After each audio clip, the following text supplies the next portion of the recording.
Nektari Gjumas.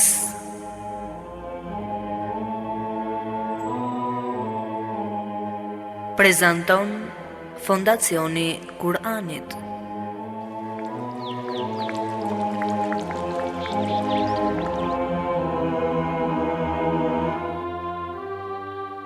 Gjumaja, dita më e bukur e javës.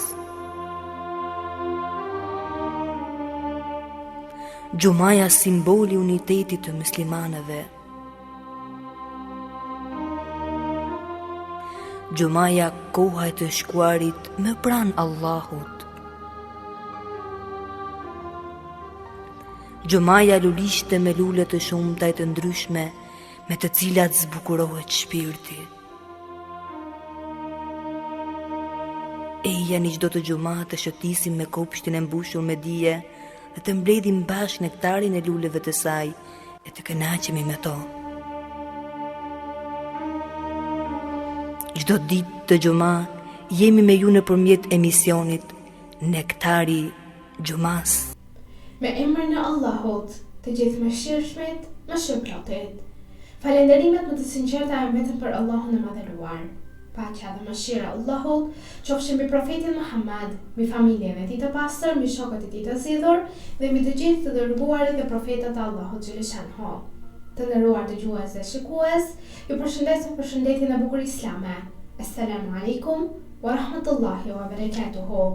Paqja, mëshira dhe begatit e Allahut qofshin mbi ju.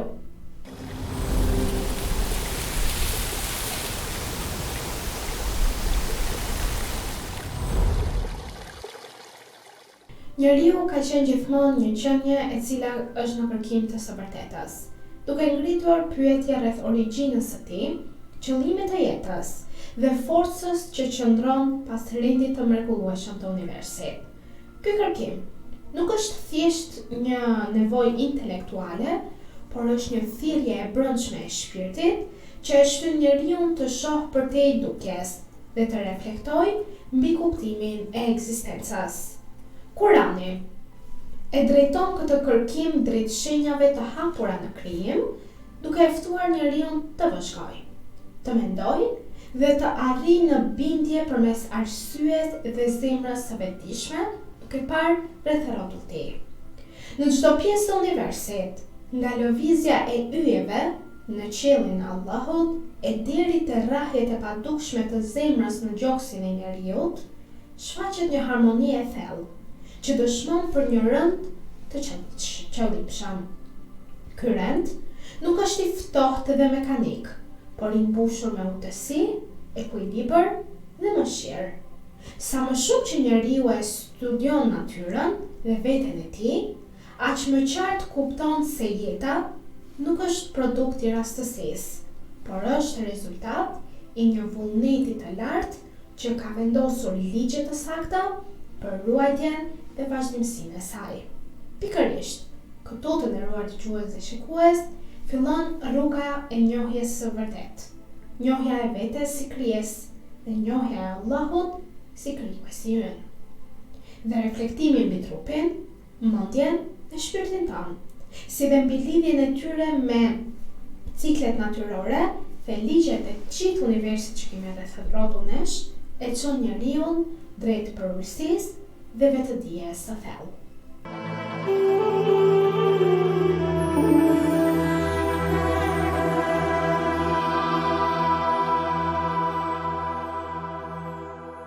Të dashur dëgjues dhe shikues, do ju ftoja të ndiqni së bashku ajetet e përzgjedhura për sot, ku do të shohim nga ajeti 12 deri në ajetin 18 të surës Fatir. Me emrin e Allahut, të gjithë mëshirshmit, mëshirëplotit. Edhe dy detet, llojet e ujit, nuk janë të njëjta. Njëri është i ëmbël e i këndshëm dhe uji i pihet me shije, kurse tjetri është i njelmët dhe i hidhat. Ju ushqeheni me miq të njëm prej të dyve, dhe prej tyre nxirrni stolit që mbani. Shikoni anijet si çajin ujin, ndërsa ju lundroni me to për të kërkuar për begatitë e tij. Ndoshta ju bëheni falënderues. Ai e bën natën të kalojë në ditë dhe ditën të kalojnë në natë. Ai ka nënshtruar diellin dhe hënën, kështu që secili lëviz për një kohë të caktuar. Ky është qëllimi, ky është Allahu, Zoti juaj. Pushteti është i tij, kurse ata që ju i adhuroni krahas tij, nuk zotërojnë as sa cipa e bërthamës së hurmës. Nëse ju u luteni atyre, ata nuk e dëgjojnë lutjen tuaj, por edhe sikur ta dëgjonin, nuk do t'ju përgjigjeshin. Në ditën e Kiametit, ata do ta mohojnë adhurimin që u bënit atyre. Askush nuk mund të njoftojë ty o Muhammed sallallahu alaihi wasallam ashtu si ai që është i gjithdijshëm. O njerëz, ju jeni të varfër e nevojtar për Allahun, kurse Allahu s'ka nevojë për asgjë dhe është i denjë për çdo lavd. Nëse do, ai ju zhduk dhe sjell krijesa të reja. Kjo gjë nuk është e vështirë për Allahun. Asnjë shpirt i ngarkuar nuk do të mbartë barrën e tjetrit. Nëse i ngarkuari rën, thërret dikë që t'ja mbart, nuk do t'i merret asgjë nga barra, edhe sikur të jetë i afërm. Në të vërtetë, ti paralajmëron vetëm ata që i frikësohen Zotit të tyre në fshehtësi dhe që falin namazin. Kush e pastron veten nga gjunahet, në të vërtetë e ka për dobinë e vet, ndërsa kthimi është tek Allahu.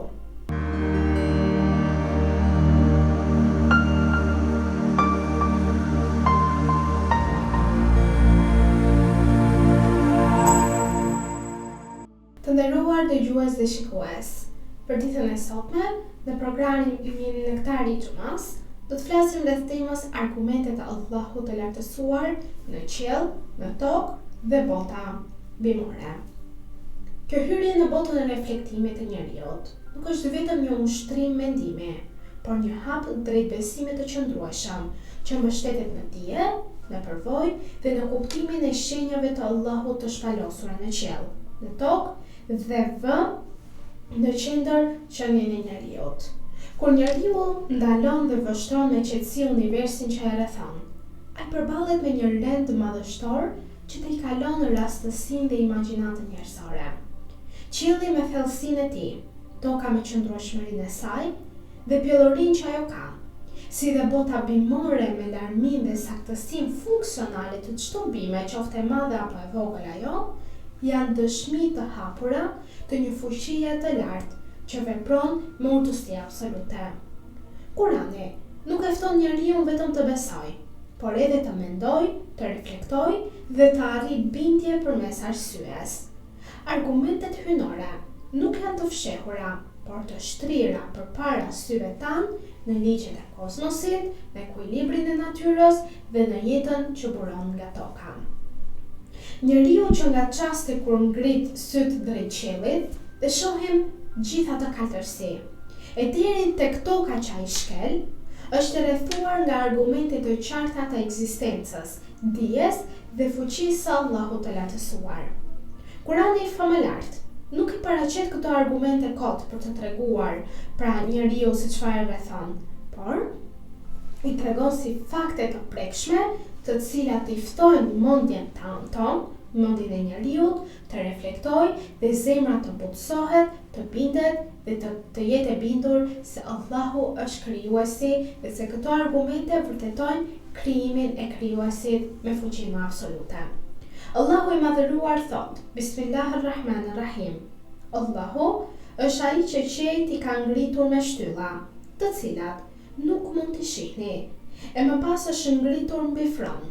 Ai ka nënshtruar diellin dhe hënën. Të gjitha këto rrotullohen për një kohë të caktuar.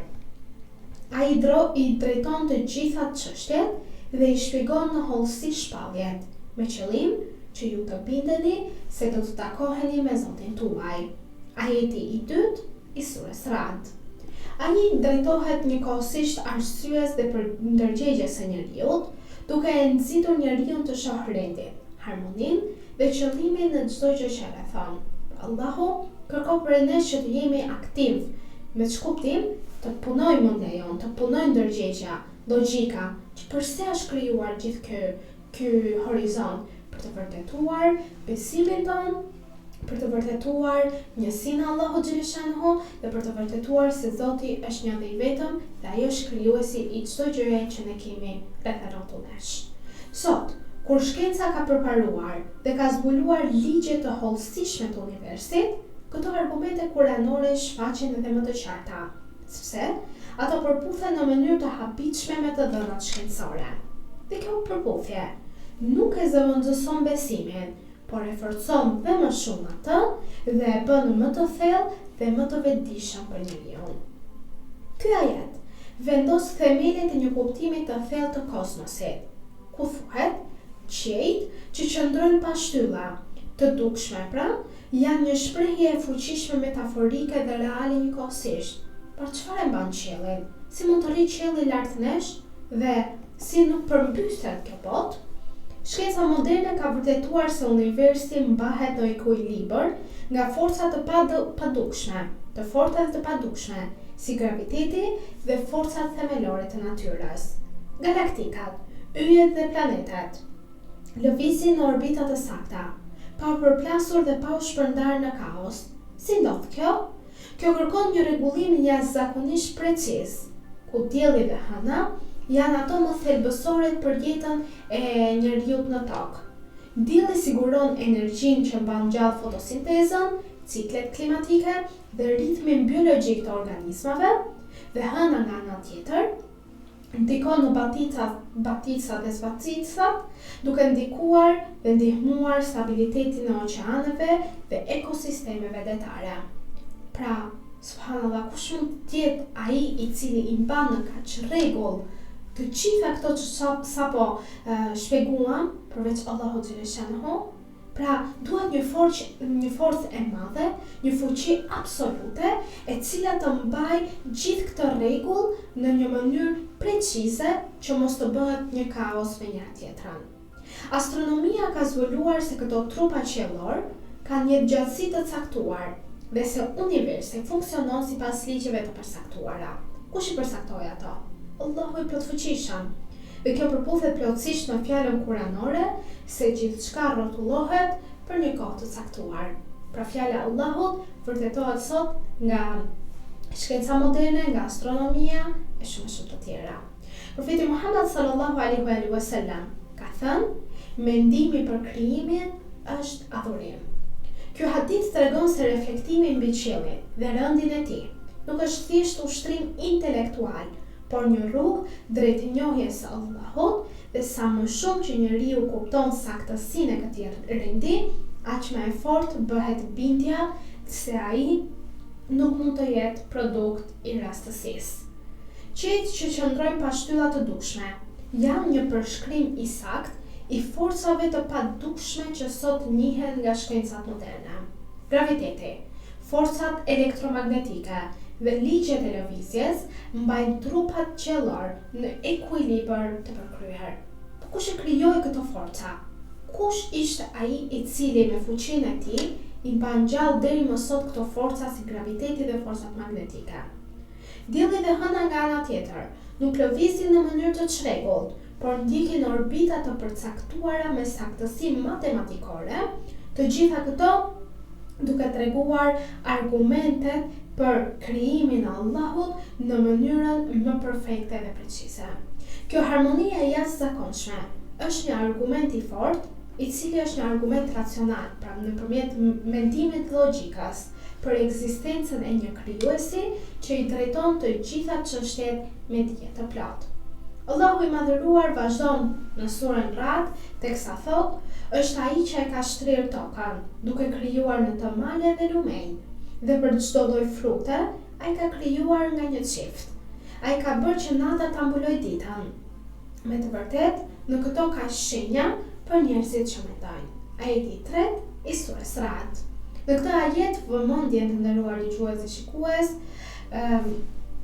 e merr pra pjesa e tokës, mjedisin dhe vendi ku zhvillohet jeta në ta.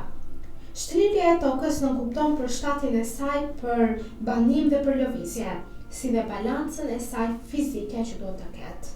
Gjeologjia ka treguar se malet luajnë një rol thelbësor në stabilizimin e korres toksore dhe në rregullimin e cikleve ujore dhe klimatike.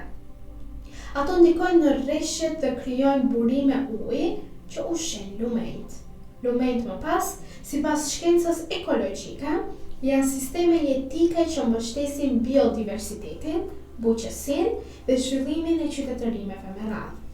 Sa i përket krijimit të frutave në çifte, biologjia më pas ajo biologji moderne ka zbuluar se shumica e bimëve funksionojnë përmes sistemeve riprodhuese mashkullore dhe femërore, qoftë në të njëjtën lule apo në forma të ndryshme. Dhe ky mekanizëm siguron vazhdimsinë dhe larminë e jetës bimore në tokë. Ndërrimi i natës me ditën është rezultati i rrotullimit të tokës rreth poshtit të saj. Dhe ky ritëm i sakt krijon ciklin e pushimit dhe aktivitetit për njerëzit e gjallësat e tjera. Studimet shkencore mbi ritmin cirkadian kanë treguar se organizmi i njeriut është i ndërtuar për t'u përshtatur me këtë ndërrim, duke bërë atë thelbësor për shëndetin fizik dhe atë mendor për ne. Imam Aliu paqja qoftë mbi të ka thënë, kush e njeh veten e tij në ato momente ka njohur dhe Zotin e tij. Njohja e funksionimit të trupit dhe e lidhjes së tij me natyrën dhe ciklet e saj është një rrugë drejt kësaj njohjeje të Zotit të gjithësisë. Njeriu kur reflekton dhe kur mëson trupin e tij si gjallësa ose krijesa më perfekte që ka bërë Allahu xhaleshanhu, ku neve jemi një mikrounivers, pra në trupin e njeriu ekziston një univers i vogël më vete, në gjithë këtë univers që na rrethon. Nëse njeriu reflekton mbi mënyrën se si funksionon zemra pa u lodhur dhe pa u ndaluar, si truri përpunon miliarda sinjale në çdo sas, si frymëmarrja dhe shumë gjëra të tjera që ecin në trupin e tij, si qarkullimi i gjakut, si dhe pompimi i tij nga zemra, kupton se ai nuk është Zot i vetes dhe as burim i ekzistencës së tij.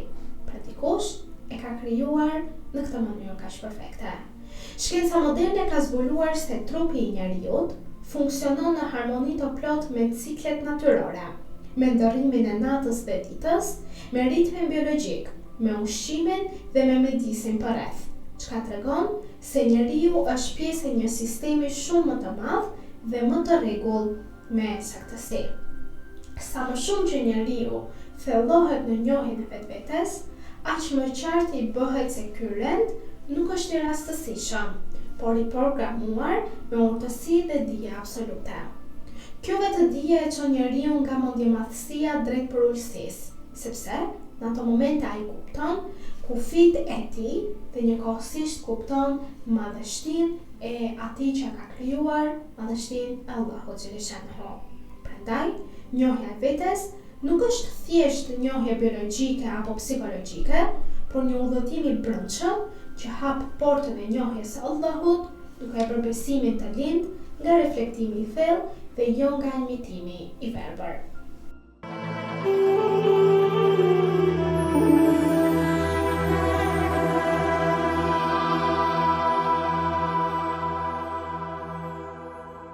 Të nderuar dëgjues dhe shikues, në vazhdim të temës për ditën e sotme, ku jemi fokusuar më shumë në 4 ajetet e sures Ra'd, tashmë le të shohim çfarë thot Allahu i Madhëruar pikërisht në ajetin e 4 të kësaj sureje.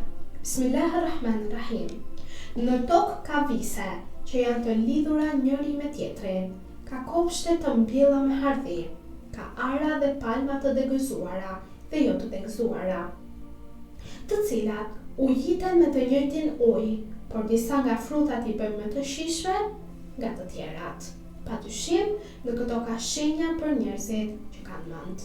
Ajeti 4 i surës Ra'd. Ky ajet nxjerr në pah një nga mrekullitë më të hollësishme të krijimit, dhe është diversitetin brenda kusheve të njëjta. Pra, edhe pse rritemi në një vend, njëri është ndryshe nga tjetri. Ky është diversiteti. Shkenca e gjenetikës ka treguar se çdo bimë ka kodin e vet gjenetik, i cili përcakton formën, shijen dhe përbërjen ushqyese të frutit. Edhe pse toka, uji dhe rrezet e diellit mund të jenë të njëjta, rezultati është i ndryshëm nga një frut në tjetrin. Kjo tregon se faktori përcaktues nuk është vetëm mjedisi, por edhe programimi i brendshëm i këtij krijimi. Agronomia moderne e sheh këtë si një mrekulli të adaptimit biologjik, ndërsa Kurani e paraqet si një shenjë të urtësisë hyjnore.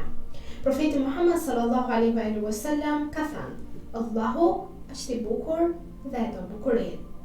Pra larmia e frutave, ngjyrave dhe shijeve është shfaqja e kësaj bukurie, e cila nuk është vetëm nga ana estetike, por edhe nga ana funksionale, sepse siguron ushqim të balancuar dhe shëndet për qenien njerëzore.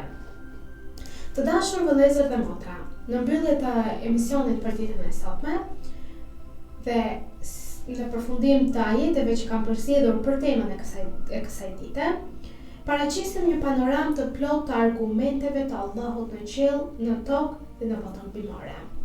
Pra këto sure na ndihmuan të kuptojmë që shkenca sot ka zbuluar ato çfarë Kurani ka thënë mbi 1400 vite më parë, që ka zbritur profetit, dhe këto argumente vazhdojnë të jenë deri më sot në librin ton, në librin e Allahut xhaleshanhu, Kurani famullar.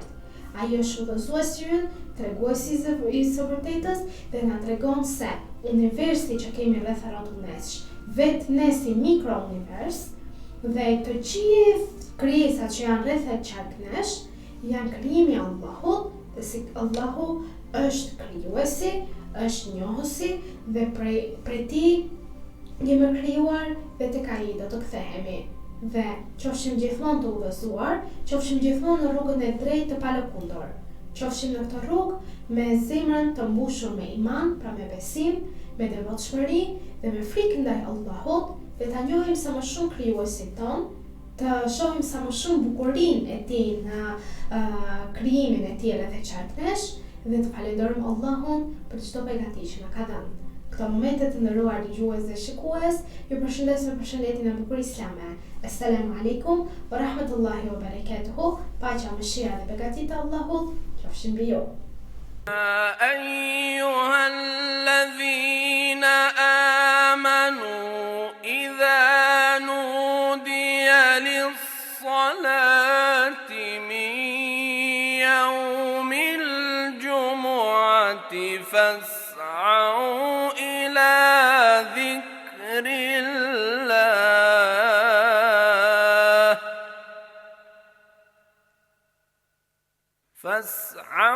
إلى ذكر الله وذروا البيع ذلكم خير لكم إن كنتم تعلمون.